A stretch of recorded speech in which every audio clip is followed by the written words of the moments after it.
నమస్తే, నేను మీ JK. Welcome to Hasa TV. దక్షిణ మధ్య రైల్వే పరిధిలో అత్యంత కీలకమైనటువంటి విజయవాడ రైల్వే జంక్షన్కు కేంద్రం నుంచి అరుదైన గుర్తింపు లభించింది. దీన్ని NSG-1గా గుర్తించారు. అంటే ఎందుకు ఆ గుర్తింపు వచ్చింది, దానివల్ల ఉపయోగం ఏంటి అనేటువంటి వివరాలను ఈ వీడియో ద్వారా వివరిస్తాను.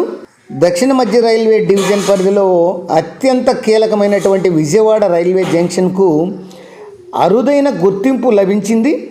ఉత్తర భారతదేశం, దక్షిణ భారతదేశాలను అనుసంధానించడంలో కీలకమైనటువంటి విజయవాడ స్టేషను దేశంలోనే టాప్ రైల్వే స్టేషన్ సరసన చేరుతూ NSG-1గా గుర్తింపు సాధించింది. అత్యధిక మంది ప్రయాణికులు గమ్యస్థానాలకు చేర్చడంతో పాటు అధిక ఆదాయాన్ని ఆర్జించడంలో ఈ ముందు వరుసలో విజయవాడ రైల్వే జంక్షన్ ఉంది. ఈ NSG-1 గుర్తింపు దక్కడంతో కేంద్రం నుంచి ఈ స్టేషన్కు మరిన్ని నిధులు వచ్చేటువంటి అవకాశం ఉంది. ప్రయాణికుల రాకపోకలకు వారికి అందుతున్నటువంటి సౌకర్యాలను దృష్టిలో ఉంచుకొని కేంద్ర ప్రభుత్వం దేశంలోని రైల్వే స్టేషన్లను వివిధ కేటగిరీలుగా విభజించింది.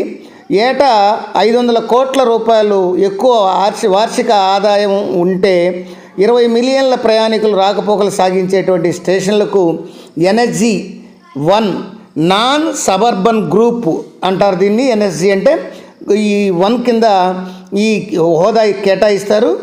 ఢిల్లీతో సహా ఇతర రాష్ట్రాల రాజధానుల్లో ఉన్నటువంటి టాపు రైల్వే స్టేషన్లకు మాత్రమే ఇప్పటి వరకు ఈ హోదా ఉంది. తాజాగా విజయవాడ రైల్వే స్టేషన్ కూడా ఆ జాబితాలో చేరింది. కేంద్ర ప్రభుత్వం విజయవాడ స్టేషన్ను NSG-1 హోదా కేటాయించింది. రాష్ట్రంలో ఈ హోదా కలిగినటువంటి ఏకైక రైల్వే స్టేషను విజయవాడ రైల్వే స్టేషనే. ఇక NSG-1 హోదా కోసం విజయవాడ రైల్వే స్టేషన్లో చాలా ఏళ్లుగా పోటీ పడుతుంది. 2017, 2018లో కేవలం 2 ప్రమాణాల్లో వెనుకబడిపోయి హోదా చేజార్చుకుంది. 5 ఏళ్ల తర్వాత 2023, 2024 ఈ రైల్వే బోర్డు సమీక్షలో ఈ యొక్క 528 కోట్ల వార్షిక ఆదాయంతో NSG-1 హోదా ఒడిసిపట్టుకుంది.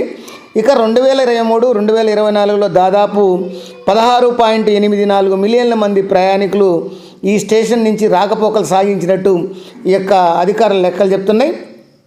అలాగే ఈ కొత్త గుర్తింపుతో దేశంలోని టాప్ 28 స్టేషన్లలో ఉన్నటువంటి ఎలైట్ గ్రూపులో విజయవాడ రైల్వే స్టేషన్కు చోటు దక్కించుకుంది. ఈ దక్షిణ మధ్య రైల్వేలో సికింద్రాబాద్ తర్వాత ఈ NSG-1 హోదా కలిగినటువంటి స్టేషను విజయవాడ మాత్రమే. ఇక్కడ ప్రయాణికులు అత్యాధునిక సౌకర్యాలు అందుబాటులో ఉంటాయి. ప్రయాణికులకు లిఫ్ట్లు కానీ, ర్యాంపులు కానీ, చక్రాల కుర్చీలు కానీ, సౌకర్యాలు కానీ, అత్యవసర వైద్య సేవలు కూడా ఈ స్టేషన్లో అందుతున్నాయి. బ్యాటరీలతో నడిచే కారు సేవలతో కూడినటువంటి దివ్యాంగ జన ఫ్రెండ్లీ స్టేషన్గా గుర్తింపు కూడా పొంది ఇది సొంతం చేసుకోవడం అయితే జరిగింది. ఇప్పుడు మనం ఉన్నది ఇది మీరు చూస్తున్నది విజయవాడ రైల్వే స్టేషన్ యొక్క సౌకర్యాలు.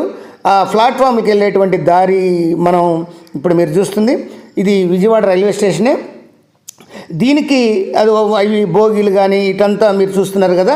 ఈ విజయవాడ రైల్వే స్టేషన్కు నాన్ సబర్బన్ ఈ యొక్క గ్రేడ్ 1 గుర్తింపు దక్కడంతో కేంద్రం మరిన్ని నిధులు అందించనుంది.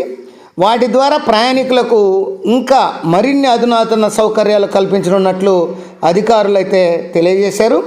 విమానాశ్రయం తరహాలో వసతులు ఈ విజయవాడ రైల్వే స్టేషన్ జంక్షన్లో మెరుగుపరచనున్నట్లు రైల్వే శాఖ అధికారులు కూడా చెప్తున్నారు. అట్లానే రైళ్ల రాకపోకల సంఖ్యను కూడా పెంచనున్నారు.